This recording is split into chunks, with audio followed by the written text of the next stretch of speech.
Fala pessoal, professor Rodrigo aqui de novo. E hoje a gente vai ter uma aulinha sobre conceitos da ótica geométrica e também sobre ali espelhos planos, né? Que é a primeira parte já quando a gente for tratar de espelhos, tá? Então, vamos começar essa aula de ótica, né? Primeiro, para a gente entender o que é a ótica, nós vamos ver nessa primeira aula vários conceitos de ótica.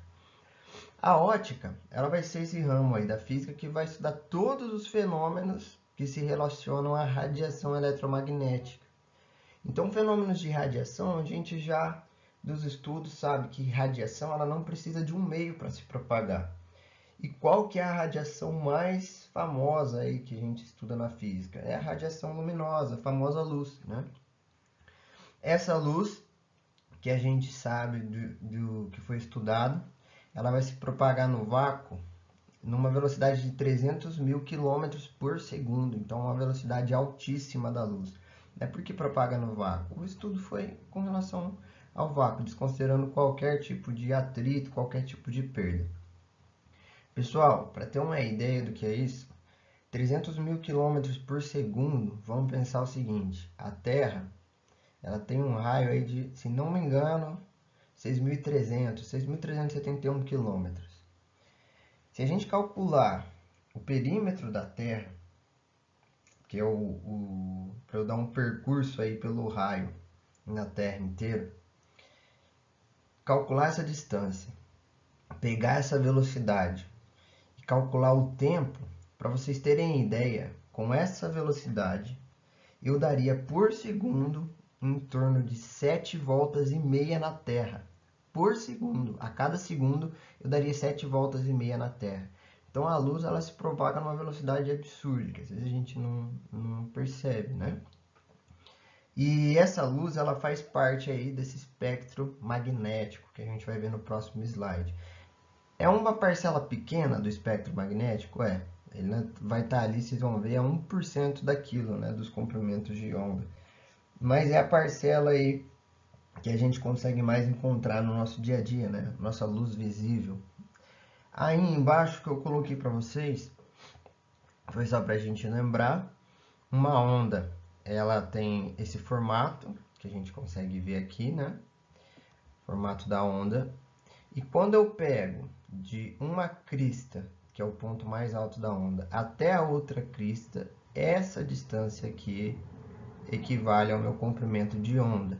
Vamos lembrar então, se eu tenho uma velocidade aqui, ó, fixa da luz de 300 mil quilômetros por segundo, quanto maior o meu comprimento, maior vai ser o meu período. Qual que é o período? É o tempo que minha onda demora para chegar daqui até aqui, ó.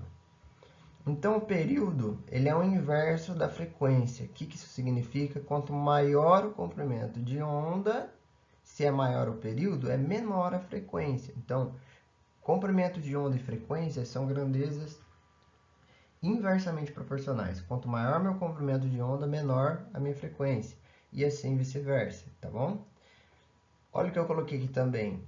A equação de velocidade, quando eu for trabalhar na luz, ela pode ser muito bem conectada à equação de velocidade no movimento retilíneo uniforme. Movimento retilíneo uniforme, o que eu tinha? Variação do espaço dividido pela variação do tempo, daria minha velocidade. Aqui, a velocidade da onda, qual que vai ser o meu espaço? Vai ser o meu comprimento da onda. Qual que é o meu tempo? É o período da onda, o período de formação da onda. Beleza? Vamos lá, então. Agora aqui, o espectro eletromagnético. Nesse espectro, olha só o que eu tinha falado. O espectro está aqui, ó. Os comprimentos de onda que vão de 10 a menos 14 aqui nessa imagem, até 10 a sexta metros, né? 1 metro, isso aqui seria 1000 quilômetros, nessa parte aqui.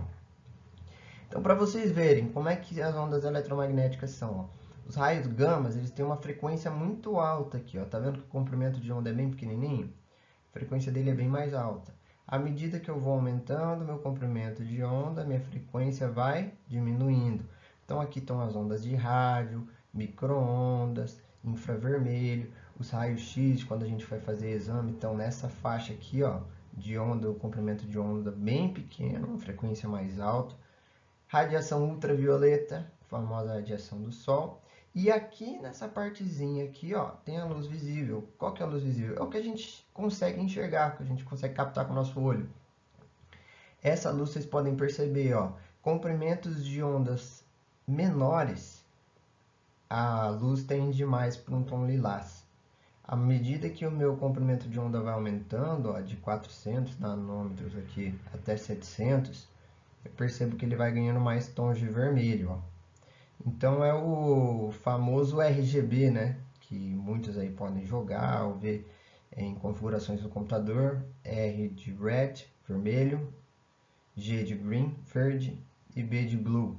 A escala de cores que eu considero azul, vermelho e amarelo. Essa escala aqui não é um RGB já com tonalidades, tá? E aqui eu tenho outro espectro, uma outra figura, o mesmo espectro, só para vocês verem. Nessa parte aqui eu peguei a luz visível, né, que é o que está aqui embaixo. Olha só, as ondas, a maneira que eles se comportam quando não estão nessa parte da luz visível. Fica escuro, por quê? Porque a gente não consegue enxergar nesse ponto aqui, ó, tá? E aqui o espectro ele pode vir de uma onda com comprimento pequeno até uma onda com comprimento maior, ou ele pode colocar dessa maneira também, em função da frequência, ó.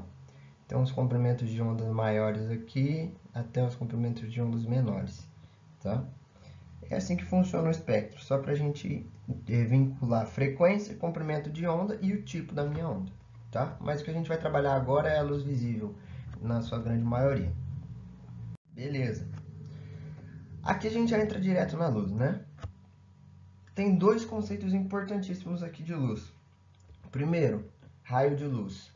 Sempre que a gente considerar que a minha luz ela está em um meio que é isótropo e homogêneo, o que seria isso? Seria um ambiente, vamos dizer assim, que ele apresenta todas as propriedades da luz, todas as propriedades físicas, em todas as direções, elas vão ser as mesmas, tá? É um meio, vamos dizer, um meio ideal. O que eu tenho nesse meio ideal? Eu tenho que a minha luz ela vai se deslocar de maneira linear, então um formato de linhas assim, ó. Cada linha dessa é um raio de luz. Quando eu tenho um conjunto de raios de luz, eu vou ter formado um feixe de luz, tá? Isso daqui, então ela vai ser linear quando o meu meio é isótropo e homogêneo. Quando não for isótropo e homogêneo, como é que essa luz vai se deslocar? Ela vai se deslocar de forma curvilínea, então não vai ser mais uma retinha, vai começar com umas curvas na hora do deslocamento. Mas raio de luz a gente considera em ambientes ideais, que vai ser a maioria da parte dos estudos de vocês, vai ser como sendo uma linha mesmo, tá? E aqui do feixe de luz que a gente tinha falado, o feixe de luz é um conjunto de vários raios, né? Então aqui, por exemplo, eu tenho 4 raios e um feixe formado. Esse feixe ele pode se comportar de 3 maneiras principais. Ele pode ser um feixe cônico convergente. Como é que funciona isso? O exemplo da lupa. Eu estou olhando para a lupa aqui, ó, no lado esquerdo aqui do meu slide. Cônicos, porque ó, na hora que ele chegou na lupa, o que aconteceu? Ele formou um cone aqui, ó. E o que é convergir? Convergir é tender a um ponto específico. Então, esses raios vão tender todos ao mesmo ponto. Estão convergindo para um ponto, chegando em um ponto em comum. Então, quando os meus raios formarem um cone e todos tenderem a um ponto, cônico convergente. Feixe de luz, para ele ser cônico divergente, de novo, forma o cone, por exemplo, da vela. E divergente, o que é? Esses raios vão se espalhar. Então, todas as vezes que os meus raios forem cada vez mais espalhando, se espaçando mais entre eles, são cônicos, um feixe de luz cônico divergente. Já no caso do laser, né, que é um feixe de luz muito concentrado, ele já é um feixe de luz cilíndrico, né? Nesse caso aqui, os raios de luz eles são paralelos uns aos outros, aqui a distância sempre vai ser a mesma, tá? Então, por isso que a vela ela vai iluminar uma porção grande da sua parede, quando você deixa ela aí, né? O laser vai iluminar bem uma parcela pequena. E a lupa, né? Para as crianças aí, já fizeram isso, às vezes tentar colocar fogo num pedaço de papel. A lupa, quando você pega a luz solar, você direciona ela no papel, por que que pega fogo ali depois de um certo tempo? Porque todos os feixes de luz são direcionados para o mesmo ponto. Esse ponto começa a aquecer muito aqui, né? Então eles vão convergir, certo? Então são os 3 tipos aí de feixes de luz. Meio de propagação. Olha como é que a luz pode propagar. Vamos imaginar o seguinte, quando você está na piscina, você acabou de limpar a piscina, né? Se você limpou ainda, você vê lá na hora que você colocou o produto, saiu toda a sujeira, limpou. Você olha, você fala assim, nossa, tá linda essa água, tá cristalina, eu consigo ver até o fundo, perfeita a imagem, né? O que seria nesse caso? Seria um meio de propagação bem próximo do transparente. Transparente eu consigo enxergar através aqui, ó, tem a passagem completa da luz e eu consigo ter uma visualização detalhada do meu objeto que está através desse meio aqui. Já o translúcido seria quando a piscina já está um pouquinho suja, você consegue ver no fundo um pouquinho embaçado, né? Esse translúcido aqui ele dificulta um pouco a passagem de luz, mas dá para ver ainda o objeto, dá para ter uma visualização que não é muito detalhada daí. Nesse caso aqui, pessoal, a gente pode encontrar um vidro, às vezes um vidro de uma espessura bem pequenininha. O próprio ar é um meio transparente, porque a gente consegue enxergar perfeito por ele, com detalhes, né? Já o translúcido seria aqueles vidros foscos que colocavam em janela, né? Que dificultava a visão da pessoa quando estava de fora. Ou o papel manteiga mesmo, que você iluminar ele, papel manteiga, você consegue enxergar um pouquinho do que está atrás dele, mas fica muito embaçado. Isso é o meio translúcido. E o meio opaco, ele não deixa passar luz. Então, ele não vai permitir essa passagem aqui. Seria como você colocar um caderno na frente aqui, ó, da imagem. Esse caderno não vai permitir a passagem de luz. Então, exemplos do dia a dia. Pode ser uma porta, uma parede, né, que não deixa passar essa luz. Pode ser um carro, quando o carro passa em frente à pessoa, você não consegue enxergar a pessoa que está atrás dele, né, que pode resultar em acidente de trânsito. Então, o meio opaco não deixa a luz passar, certo? Vamos continuar então. Fontes de luz agora. Vocês viram que tem vários conceitos, né? As fontes de luz, eles são corpos visíveis, eles podem emitir ou refletir a luz de outros corpos. Então, se eu for avaliar a natureza de uma fonte de luz, eu posso chamar, com relação à natureza, o corpo luminoso é aquele que vai emitir uma luz própria, a luz que vem dele mesmo. Por exemplo, o Sol aqui emite a luz própria dele, que chega na gente todos os dias na Terra, ou até uma lâmpada. Uma lâmpada, quando eu estou considerando que ela ali está gerando, está emitindo luz para o ambiente, né? Quando está escuro. O corpo iluminado ele já seria através de outro corpo, que é uma fonte primária. Ele funciona como se fosse uma fonte secundária, ou seja, ele é iluminado por outro corpo e emite uma luz que vem de outro. Então, por exemplo, o exemplo mais comum é a Lua, né? Que ela vai emitir a luz. E a nossa noite aí tem dias que a noite fica bem clarinha, né? Que a gente sente, nossa, como tá claro, como tem dias que tá mais escuro. Isso depende do jeito que é emitida a luz na Lua ali. Então ela funciona como uma fonte secundária ou um corpo iluminado. Se eu for avaliar a dimensão, a fonte de luz ela pode ser pontual ou extensa. Vou começar pelo extensa. O extenso é quando eu não vou desprezar a dimensão da minha fonte de luz. Por exemplo, o Sol é gigantesco, então não tem como eu considerar ele um ponto só. Ele é um corpo extenso e a iluminação dele vai ser, né, por todo o corpo dele.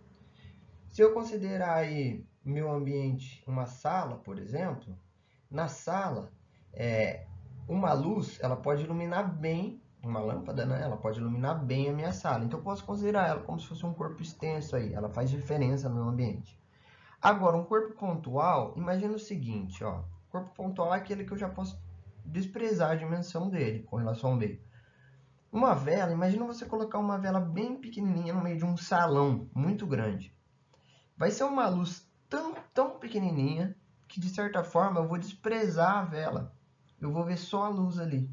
Então, nesse caso que eu desprezo a minha dimensão, ele é uma fonte de luz pontual. Tá? Então, tudo depende do referencial. Se o meu referencial for muito maior com relação à minha fonte de luz, ela é pontual. Se o meu referencial eu já puder considerar aquela fonte de luz como uma fonte extensa, tudo bem também. Nesse caso, eu posso considerar o corpo em si, que está emitindo luz. Quando é pontual, é normalmente o que a gente vai mais considerar nos estudos, tá? Uma fonte de luz pontual. Beleza. Então aqui agora, pessoal, a gente só vai ver, para fechar essa primeira parte, com exercícios também, né? Alguns princípios da ótica geométrica e aplicações da ótica. Né? Um princípio já certo, né? Lembrando, quando eu estou em um meio isótropo, a minha propagação da fonte luminosa, ela é retilínea. Então, se eu tenho uma propagação retilínea aqui, ó, nesse caso, eu tenho uma lanterna, ela vai jogar vários feixes de luz, né, no meu corpo. Isso aqui vai gerar o quê? Vai gerar sombra e penumbra. Então, a propagação retilínea, ela faz com que eu possa estudar o eclipse, formação de sombra, penumbra, corpo iluminado, né? Tudo isso só por eu considerar que as fontes luminosas emitem um raio de luz que ela se propaga de maneira retilínea. Já com relação ao princípio de reversibilidade, vamos ver essa figura aqui, ó. Se eu tenho uma fonte luminosa aqui, figura A, e ela está emitindo luz aqui no espelho, esse raio de luz ele vai refletir e subir aqui, ó, certo? O que a reversibilidade fala? Se eu pegar um raio de luz aqui, ó, e emitir na mesma direção deste raio de luz de chegada, ele vai bater no espelho, se os espelhos forem polidos, lógico, e vai ter o mesmo caminho, só que de maneira reversa, tá? Então, o raio de luz, ele pega o mesmo caminho. Se a angulação for igual na ida, na volta também vai ser o mesmo caminho pela angulação, tá? E o princípio de independência é quando a gente vai numa festa lá e eu tenho um refletor azul lá, né? Um refletor vermelho, um refletor verde, e eles ficam se cruzando e chega em mim essa luz verde, essa luz vermelha, como por exemplo aqui, ó. É a independência dos raios de luz, né? Então cada raio ele vai cruzar e ele vai continuar como se não tivesse outro ali. Eles não vão se chocar, né? Então, esse raio de luz 1 aqui, ó, se ele está indo nessa direção, ele vai chegar aqui, e o 2 também. Um não vai bater no outro como se fosse no espelho e refletir. Eles são independentes, um vai atravessar o outro, tá bom? Aplicações agora.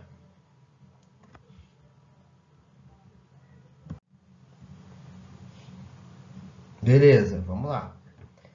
Aqui, ó, pessoal, formação de sombra e penumbra, né? O que é a sombra? A sombra é a ausência total de luz. E a penumbra vai ser aquela região que eu vou ter um pouco de luz que passou, né? Mas um pouco não passou. Então, é uma região de ausência parcial de luz. Então, se eu tenho uma fonte luminosa aqui, eu tenho um corpo, certo?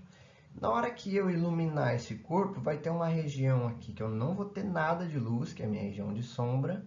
Vai ter uma região que eu vou ter um pouco de luz, que é a região de penumbra. E o resto é a região iluminada, tá? Então, a penumbra, normalmente, ela vai ter uma tonalidade entre o iluminado e a sombra. A sombra vai ser a parte mais escura, e o iluminado vai ser a parte mais clara da minha imagem aí, tá? Professor, como é que eu sei da formação de sombra e penumbra, né?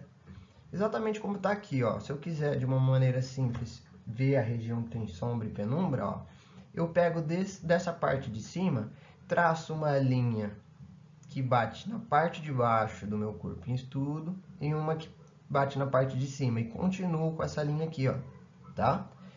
Da mesma forma na parte de baixo da minha fonte luminosa. Eu vou traçar um raio para cima, que bate na parte superior do objeto e na parte inferior. Essa parte central aqui, ó, menor, vai ser de sombra e as partes de fora vão ser de penumbra, tá? Por que é circular? Porque o meu objeto aqui é circular. Então, a imagem aqui vai ser circular também, tá? Outra coisa, eclipses, né? O eclipse solar, que é o primeiro aí, quando tá Sol, Lua e Terra. Olha aqui, ó, formação de sombra, formação de penumbra e iluminação. Fora que Pela propagação retilínea também, lá que a gente aprendeu que é o primeiro princípio da ótica, né? Esse raio ele vai se propagar retilíneo e o que acontece? Essa parte aqui, ó, não vai ficar iluminada. Então, isso aqui quer dizer que quando o raio bate nessa parte da Terra, o raio de Sol, aqui é dia. E aqui onde não é iluminado, noite. Então, pela rotação da Terra, por isso que temos dias e noites, né? Mesma coisa acontece no eclipse lunar, só que daí é a Lua que vai estar totalmente aqui coberta pela sombra da Terra, tá? Quando o Sol bate aqui. A penumbra, se vocês perceberem aqui, eu acho que nem chega a pegar em alguma parte da Lua, né? Pela dimensão dos dois do planeta Terra e da Lua. Beleza? Então, formação de eclipse solar vem também desses princípios aí de ótica. E o outro princípio é da câmara escura. A câmara escura de orifício é assim, ó. Eu vou considerar uma câmara aqui, né? Pode ser uma caixa fechada, totalmente opaca. Ela não deixa passar de luz, é um meio opaco. Só que ele vai ter um furinho aqui, ó. Esse furinho aqui, na hora que eu pegar o meu corpo iluminado, né? Esse feixe de luz ele vai me gerar uma imagem invertida dentro da câmara de orifício. Então, tem vários exercícios que ele pode considerar com câmara de orifício, tá? Uma imagem aqui e uma invertida bem menor aqui. Como é que eu considero isso? O meu corpo aqui, meu objeto, vou considerar sendo esse Ozinho aqui, essa distância, tá? Da parte superior da cabeça até o pé aqui, ó, distância do meu corpo. A imagem gerada dentro da câmara, pode perceber aqui, ó de objeto e de imagem, né? A imagem é gerada aqui em sentido inverso e também tem um comprimento. Essa distância da câmara até a pessoa eu vou chamar de P, ou em alguns casos D, né, em alguns livros. E o tamanho da minha câmara aqui, o comprimento da câmara, eu chamo de P', tá?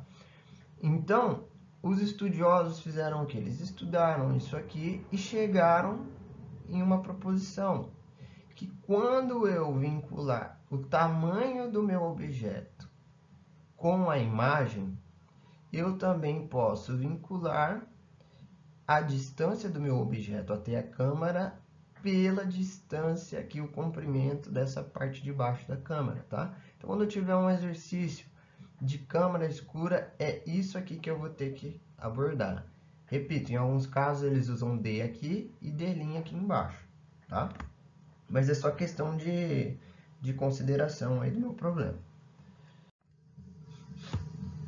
E da última parte, antes de ir para os exercícios, tem só sobre os fenômenos e sobre a cor, né? Os fenômenos ópticos. Quais são os 3 fenômenos mais famosos aí? Que a gente vai estudar bem em partes em próximas aulas. Quando vem um feixe de luz aqui, uma parte desse feixe, ele pode refletir, é o primeiro fenômeno, reflexão. Outra parte desse fecho pode refratar. O que é refratar? Ele vai passar pelo meio, né? Igual essa parte em azul aqui, que é a refração, o fenômeno da refração. E uma outra parte do eixo pode ser absorvido. Isso tomando um pouco das aulas de termodinâmica, a radiação, o que ela é, né? Por corpos negros, né? Ela é bem absorvida. Então, uma parte do feixe sempre é absorvido. Então, eu tenho a absorção, reflexão e refração. São os 3 fenômenos ópticos. Aí que a gente só está citando, depois a gente vai tratar com mais calma cada um deles. Última coisa, isso aqui é uma das coisas que eu acho mais interessante, pessoal. Quando você descobre, você entende o porquê que gera aquelas dúvidas, até nas redes sociais, do vestido ser branco e dourado, ou preto e azul, o que seja, né? O que é a cor, pessoal? Quando eu vejo um objeto de uma cor, né, o que isso significa para a gente, né? Vamos pensar o seguinte, ó, o preto ele é a ausência de cor e o branco ele é a presença de todas as cores, certo? Imagina que eu tenho uma fonte luminosa aqui, pode ser um canhão de luz, ela vai me emitir todas as cores. Se o meu objeto for azul, o que ele vai fazer? Ele vai refletir apenas o feixe da fonte luminosa que veio azul, ó. todos os outros tons, pode ser até esse aqui, ó, parecido, eles vão ser absorvidos pelo meu objeto. Então, o que é a cor? É exatamente o feixe de luz que é refletido para a gente, ó. Então, se eu tenho um feixe aqui, ó, policromático, vem muitos raios luminosos aí de vários comprimentos de onda, igual a gente viu lá no espectro. Se o meu objeto é azul, ele vai refletir só o azul. Olha esse objeto vermelho aqui, ó. O feixe de luz veio vermelho e refletiu o vermelho também. O resto é absorvido. O branco não é a presença de todas as cores? Então, se eu tiver um feixe monocromático, o que é monocromático? Só com uma tonalidade de cor. Por exemplo, se ele vem vermelho, já que no branco aqui eu tenho todas as cores, ele vai refletir o vermelho. Se vir o azul, ele vai refletir o azul. Se vir o amarelo, ele vai refletir o amarelo. Se vir um feixe com todas as cores, ele vai refletir todas as cores. Mas o que é a presença de todas as cores? Branco. Por isso que o objeto branco a gente vê ele branco mesmo. Porque ele vai refletir todas as cores e a mistura de todas as cores, branco, né? Já quando eu tenho um objeto preto, por que quando a gente usa roupa branca, né, normalmente, é no calor? Porque ele vai refletir o raio solar, né, na grande parte. Uma parte vai ser absorvida, lógico, mas num caso ideal, era para ele refletir o raio por inteiro. Então, de certa forma, nosso corpo ele não vai se aquecer tanto. Quando eu tenho roupas pretas, a tendência é os raios de luz aqui, né, os feixes, as radiações eletromagnéticas, eles chegarem. E como não tenho presença nenhuma de luz aqui, ele não vai poder refletir nada. Então, o que vai acontecer? Todos esses raios aqui, esse feixe aqui por inteiro, vai ser absorvido pelo meu objeto. Beleza? Então, quando a gente vê algum tipo de cor, aqui está sendo refletida aquela cor. Quando a gente não vê nenhuma cor, quer dizer que todas estão sendo, quando a gente vê o preto, né? Todas estão sendo absorvidas, tá bom? Branco, presença de todas as cores, preto, ausência de cor. E aí a gente já vai para os exercícios, pessoal. Então vamos lembrar de tudo que a gente tinha visto aí de cor, de características dos raios, né? Uma coisa muito comum, já que vai ser usado nesse primeiro exercício, como a gente trabalha muito com ângulos, vocês podem ver que foi formado muito triângulo nesses feixes, figuras geométricas e ângulos, nós vamos trabalhar bastante com a semelhança de triângulo, tá? Então vamos resolver primeiro essa questão da PUC do Rio de Janeiro. A uma certa hora da manhã, a inclinação dos raios solares é tal que um muro de 4 metros de altura projeta no chão horizontal uma sombra de 6 metros. Uma senhora de 1,60 m de altura, caminhando na direção do muro, é totalmente coberta pela sombra quando se encontra a quantos metros do muro? Então vamos lá. Então vamos lá, pessoal. Como é que a gente vai resolver isso aí? Ó? Por semelhança de triângulos, tá? Como eu já tinha falado antes. Então vamos pensar o seguinte. O muro ele tem 4 metros, certo? Já que o muro tem 4 metros, ele fala que a sombra vai ser de 6 metros. Então um muro de 4 metros, uma sombra de 6 metros, tem um triângulo aqui. A pessoa de 1,6 metros, a mulher, se eu traçar exatamente o ponto aqui, ó, que bate no meu feixe de luz, ele quer saber qual que é essa distância aqui. Por quê? Porque toda essa parte está na zona de sombra. Então, a mulher ela vai estar aqui dentro. Qual que é essa distância? Pega a semelhança de triângulos. Tem um triângulo maior de altura 4, base 6. Um triângulo menor de altura 1,6 e base 6 menos x. Então, é isso que eu faço aqui, ó. A altura do triângulo maior 4, base do triângulo maior 6. A altura do triângulo menor 1,6, base do triângulo menor 6 menos x.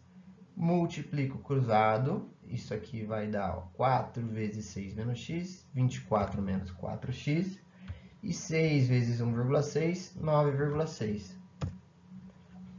Isolando 4x aqui, ó, eu vou chegar que 4x é igual a 14,4 e aí o meu x é só dividir 3,6 metros. Então, resposta certinha aí para o meu problema. 3,6 metros é essa distância que a mulher tem que estar do muro para ela ser totalmente coberta pela sombra, tá?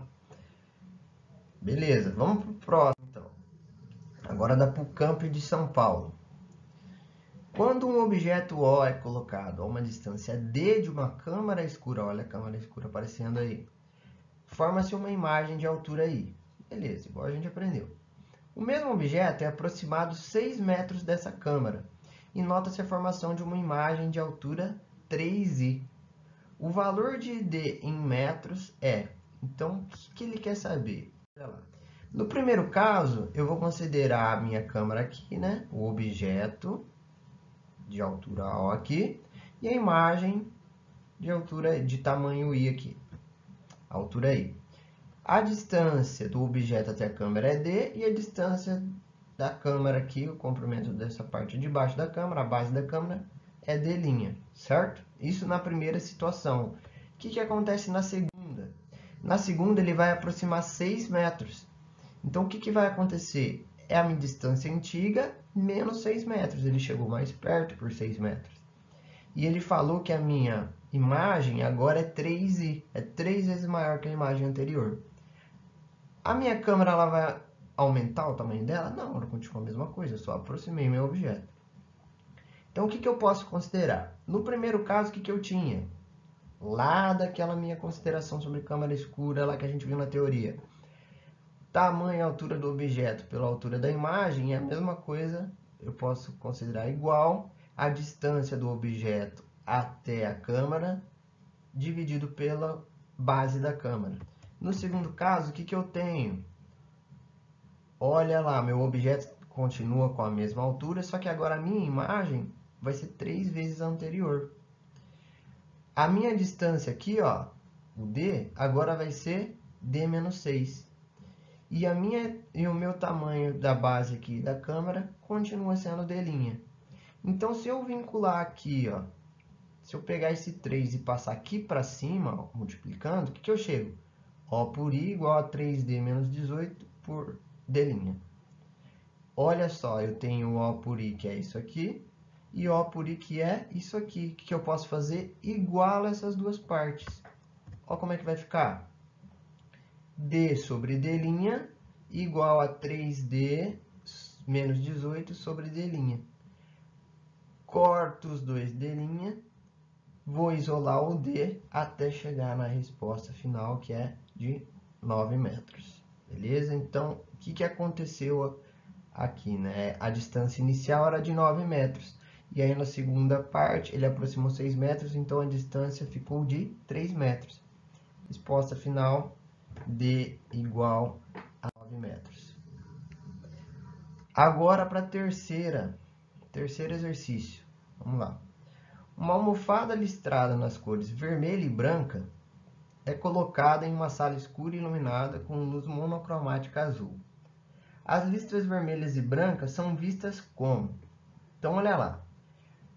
A almofada ela tem cor vermelha e branca. Vamos lembrar, branco tem todas as cores e vermelho, só vermelho mesmo. E ela vai ser iluminada por uma luz monocromática azul. Então, só vai vir uma luz azul. O que acontece? O que a gente vê é quando a luz é refletida pelo objeto. Na hora que essa luz azul bater no vermelho, ela não vai refletir. Então, o que vai acontecer? Vai absorver. Na hora que absorveu, essa cor vermelha aqui vai ser vista como preto, porque a ausência de luz. O preto eu não vou ver cor nenhuma, tá? Eu não vou ter luz nenhuma. A luz vai ser totalmente absorvida, não vai ser refletida para o meu olho enxergar isso. Na hora que essa minha luz monocromática azul bater na parte branca, a branca não tem a presença de todas as cores? Então, por ter a presença de todas as cores, essa luz azul vai encontrar a luz azul presente nessa parte da branca e vai se refletir. Então, a parte que era branca, eu vou enxergar agora como azul. A parte que era vermelha, o que vai acontecer? Azul com vermelho vai absorver, não vai ter cor, fica preto. Então, a parte que era vermelha vai ficar preto e a parte que é branca vai ficar azul. Então, a resposta certa, pretas e azuis, letra D, tá? Lembra disso. Luz, a gente vai enxergar quando ela é refletida, quando tiver uma fonte de luz que emita a luz na mesma tonalidade que o meu objeto, tá? Que é a cor do meu objeto. Beleza, pessoal. Então, essa primeira parte a gente viu sobre cores, a gente viu sobre fizemos um exercício da câmara de orifício e fizemos um exercício aí de luz em geral. Agora, para fechar a parte teórica da aula, espelhos planos, tá? Nessa parte a gente já vai começar a ver a reflexão de uma maneira um pouquinho mais aprofundada, tá? O que é reflexão?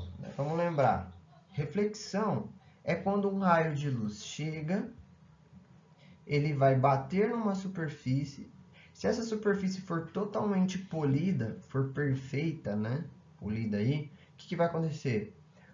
Da maneira que o raio bateu aqui embaixo, ele vai ser refletido na mesma angulação. Então, esse ângulo I vai ser igual a esse ângulo R aqui, tá? Quando eu gero uma normal superfície, ambos raios e a normal são coplanares, meu raio vai bater aqui e vai ser refletido na mesma angulação com que ele bateu aqui no início. Se eu não tiver uma superfície polida, o que vai acontecer? O meu raio de luz aqui incidente, ou o meu feixe, né, que nesse caso aqui, ele vai bater na superfície e vai refletir também, só que vai ser uma reflexão difusa, porque não é polido. O que vai acontecer? As angulações vão começar a se alterar. Qual que é o caso que a gente mais estuda? Praticamente só esse aqui, ó, superfícies totalmente polidas, tá? Que é o que a gente vai focar na aula de hoje. Então, eu tenho aí duas leis da reflexão de luz.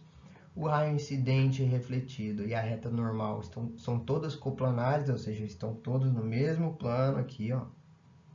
E esse raio incidente, se ele bate numa superfície que é totalmente polida, que é ideal para o meu estudo, ele vai se refletir com uma angulação igual. Então, o ângulo I aqui vai ser igual ao ângulo R, tá bom? O espelho plano, ele é uma característica assim muito diferenciada quando a gente vai estudar ótica, né? Ele é muito estigmático, como se fala, né? Único e é sempre estigmático. Por quê? Ele é um espelho, né? Que ele vai refletir para a gente uma imagem muito fiel ao que é o objeto mesmo. Então, quais que são características desse espelho? Se o meu objeto ele tem uma altura aqui, ó, certa, o meu espelho plano ele vai conseguir gerar uma imagem que é da mesma altura do meu objeto real. Além disso, o que vai acontecer? Ó? Se ele gera da mesma altura do meu objeto real, ele também, a imagem, né, para o espelho, ela vai ter a mesma distância que do objeto real para o espelho.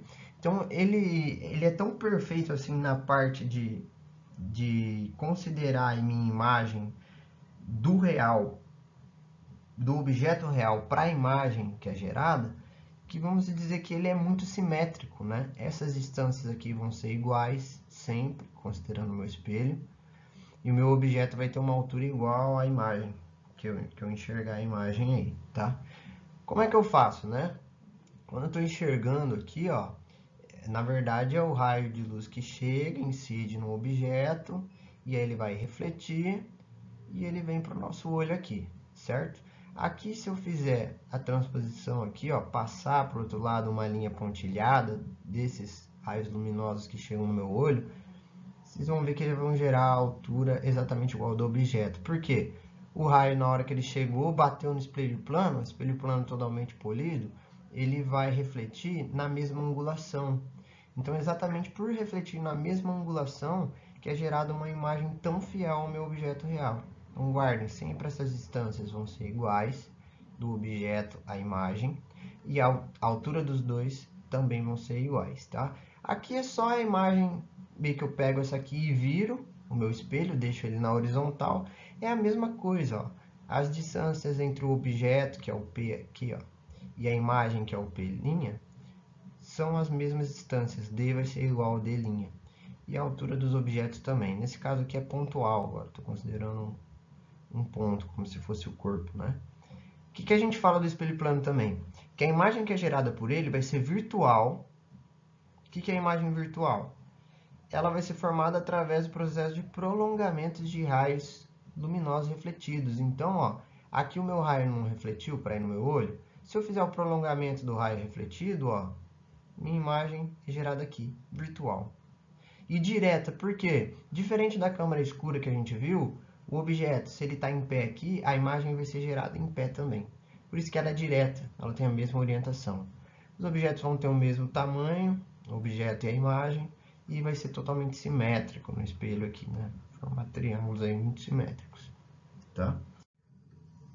Qual que é o campo visual que eu consigo ter aí, a região que eu consigo enxergar, tá? O observador aqui ele vai estar olhando para o meu espelho e exatamente, né, na angulação aqui, ó, que o meu feixe luminoso está chegando no olho, o raio incidente e refletido tem que ter a mesma angulação, quando eu considero normal, tanto na parte superior quanto na parte inferior do espelho. Na hora que pegar esses raios aqui, ó, e gerar a angulação correta deles, exatamente aqui é a minha zona que eu vou conseguir enxergar a imagem do espelho, tá? Então, o que tiver aqui, ó, se você tiver numa sala com espelho, você não vai conseguir enxergar. Mas o que tiver aqui, você vai conseguir enxergar. Então, dependendo, né? Em alguns casos assim, quando você vira um pouquinho a cabeça, você está mudando um pouco a direção com que esses raios chegam no seu olho, e aí você consegue enxergar imagens em campos visuais diferentes do anterior, tá? Mas aí, esse campo visual ele vai servir para quê, principalmente no exercício? Para essa parte. É muito comum esse tipo de exercício. Calcular aí o tamanho do espelho e a altura do espelho para se ver o corpo inteiro do outro lado, né? Então, vamos considerar o seguinte, ó, que tem uma pessoa aqui e ela tem uma altura Hzão. A altura do chão até o olho da pessoa, que é onde a gente vai receber os raios luminosos, é o Hzinho, certo? A distância da pessoa até o espelho é P. E aí eu vou ter minha imagem gerada aqui, ó. A distância da imagem até o espelho vai ser P'. Só que o que a gente sabe dos espelhos planos? Que essas distâncias são iguais, né? Então, o meu P vai ser igual a P', certo? E qual que vai ser a distância entre as duas, entre o meu objeto e a imagem aqui?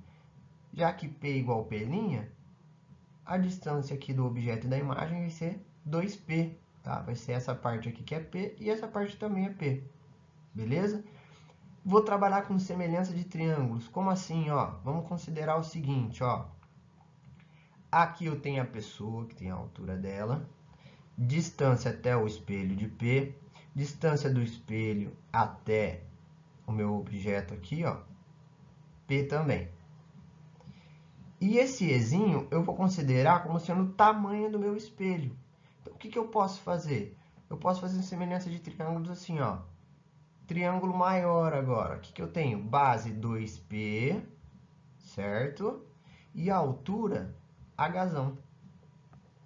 Do triângulo menor, o que eu tenho? Base E, coloco em cima aqui do H. E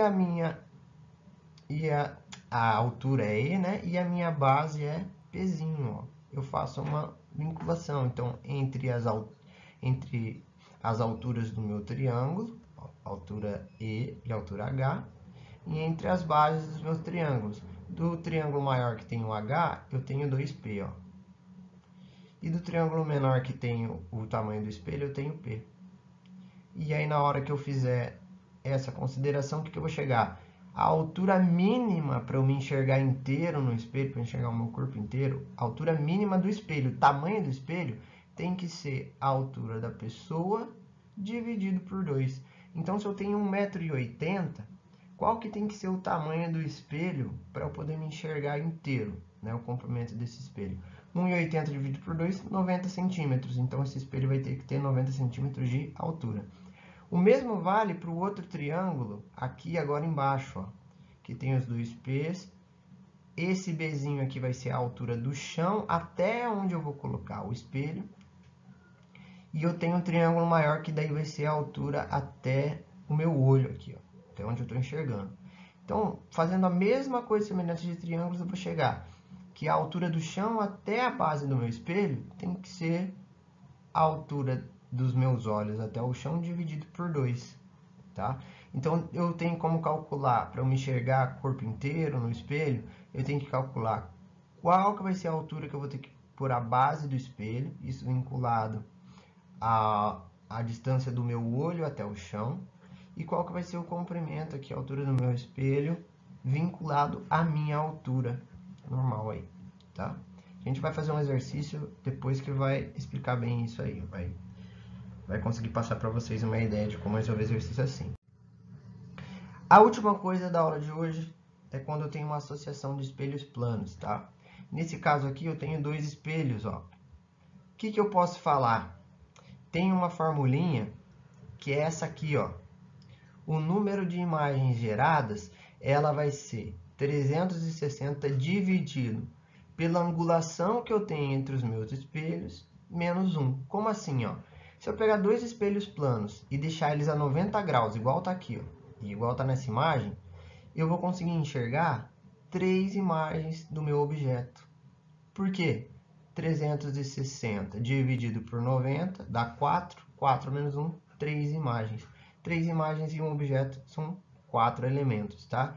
Então, o Nzão aqui é o número de imagens, o alfa é a angulação que eu tenho entre os meus espelhos, e aí é só eu fazer essa equaçãozinha aqui, eu consigo descobrir o número de imagens. Então, a mesma coisa daqui, ó. Se eu tenho um objeto e ele chega num espelho plano, com 90 graus de abertura, dois espelhos com 90 graus de abertura, o que vai acontecer? Eu vou ter uma imagem exatamente do objeto refletindo no meu espelho 1. Eu vou ter uma imagem do meu objeto que refletiu no espelho 2, foi para o espelho 1 e voltou para o meu olho, que é essa aqui. E eu vou ter uma imagem do espelho 2, que refletiu no espelho 2 foi no meu olho, que é essa aqui, tá? Então, para calcular é só lembrar dessa formulinha aqui. Vamos fechar essa aula então? Mais 3 exercícios? Um sobre cada uma dessas últimas coisas que a gente viu? Então vamos lá, ó. Primeiro exercício da UFJF de Minas Gerais. Manuela deve comprar um espelho para instalar em seu quarto. Ela pretende comprar um espelho que permita ver sua imagem completa refletida nele. Sabendo que Manuela tem 1,70 m de altura e que seus olhos estão a 1,55 m do chão, ajude a realizar a escolha calculando o que se pede. Então, primeiro ele quer saber o quê? A altura máxima em relação ao solo, onde pode ser colocada a base do espelho. Então, vamos lá, a Manuela tem 1,70 m e do olho dela até o chão, 1,55 m. Beleza, pessoal? Letra A agora, hein? Vamos calcular a máxima altura em relação ao solo, onde pode ser colocada a base do espelho. Então, vamos lembrar da imagem, ó. Aqui tem a moça, ela tem 1,55 m de altura até os olhos. Por que eu peguei essa altura dos olhos? Porque o que a gente quer saber é essa alturinha aqui, ó, do chão até o espelho, né? Que é a máxima altura em relação ao solo, onde pode ser colocada a base do espelho. Então, vamos lembrar lá da teoria de espelhos, para ela se ver inteira, o que ela precisa fazer para calcular essa alturinha aqui até a base do espelho? É pegar a altura até os olhos dela, essa distância aqui, e dividir por 2. Então, se a distância até os olhos é 1,55, eu divido por 2, cheguei no valor aqui de 0,775 metros. Letra A resolvida facinho assim, tranquilinho. Letra B agora.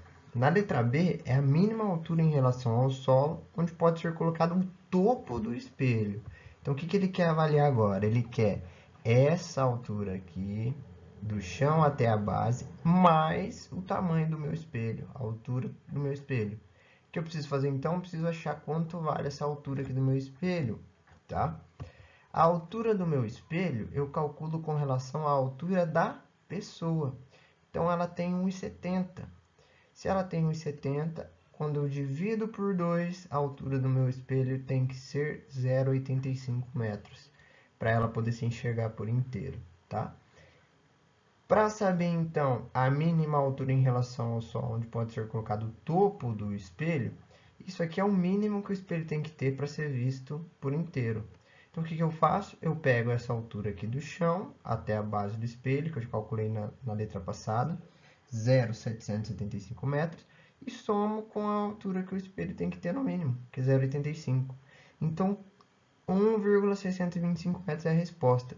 Qualquer espelho que seja maior que 0,85, ou seja, que o topo seja maior que isso aqui, a pessoa vai conseguir se enxergar por inteiro de acordo com a altura dela, tá? Então, para calcular base, a altura da base do solo até a base do espelho, preciso saber da informação do chão até meus olhos. Para calcular da base do espelho até o topo do espelho aqui, ou seja, a altura do espelho, preciso saber da altura da pessoa por inteiro, beleza? E assim a gente termina o segundo exercício. Esse exercício agora, analise o esquema abaixo referente ao espelho plano. Tem o observador objeto e tem 4 pontos ali. Ele quer saber qual desses pontos vai ser que eu vou enxergar a imagem mesmo do meu objeto, já que é o espelho plano. O que a gente sabe da teoria do espelho plano? A teoria do espelho plano fala... Olha aí, já apareceu até o D4, né? A resposta, que é o 4. Por que é o 4? Porque exatamente a distância do objeto até o espelho é a distância do espelho até o ponto 4 aqui, ó. Se eu quiser também fazer uma linha aqui, ó, com a mesma angulação vindo do observador ao objeto, quando eu passar essa linha desse lado aqui pontilhado, ele vai bater exatamente no 4. Mas o principal é que essas distâncias, quando eu trabalho com espelho plano, tem que ser iguais. Então, aqui, o ponto 4 vai ser o ponto que eu vou ter como resposta. Tranquila essa? Bem tranquilinha. Isso dá para resolver rápido. Último exercício. Observando as imagens formadas por dois espelhos planos de um objeto entre eles colocados, Sined, um curioso aluno, verifica que para determinado ângulo formam 5 imagens. Entretanto, fazendo variar o ângulo entre os espelhos, o número de imagens diminui. Pode-se então concluir que... Então aí ele está falando que o ângulo era de 60 graus, 30 ou 72 graus e ele dá as opções de que o espelho estava aumentando, o ângulo entre os espelhos estava aumentando ou diminuindo, tá? Para que eu resolva isso aí? Vamos lá, ó. Para calcular a angulação, né, do meu espelho aí e a formação de imagens, eu tenho essa equaçãozinha aqui, ó.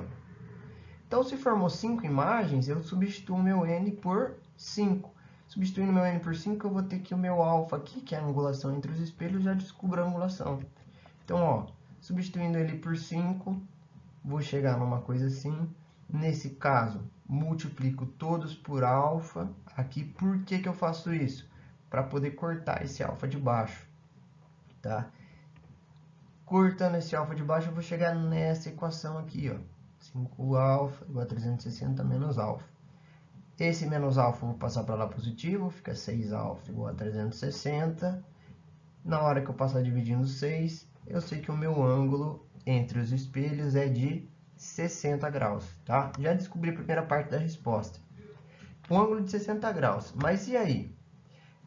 Como a gente percebe que o número de imagens formadas pelo espelho ele está diminuindo à medida do tempo, o que isso significa? Olha só, quando a minha angulação aumenta aqui, ó, quanto maior esse número, vamos dizer, se fosse 360 dividido por 90, aqui daria 4. 360 dividido por 180, aqui daria 2. Então, quando maior for essa angulação, menos imagens eu vou formar. Então, se o número de imagens está diminuindo, significa que ele está aumentando o ângulo. Ele vai de 60 e vai subindo. Então, o número de imagens formadas pelo espelho passou a diminuir, conclui-se que o ângulo entre os espelhos estava aumentando. Então, a resposta certa, letra A, o ângulo era inicialmente de 60 graus e o ângulo entre os espelhos estava aumentando. Beleza? Hoje foi uma aula aí recheada, quase 1 hora de aula, pessoal. Então, sobre espelhos e sobre toda essa parte de ótica geométrica, de conceitos. Qualquer dúvida, deixem nos comentários, mandem no e-mail que está aí embaixo, beleza? E aí a gente volta para a próxima aula para falar um pouquinho mais de ótica mais tarde. Então, prazer, pessoal, muito obrigado e valeu!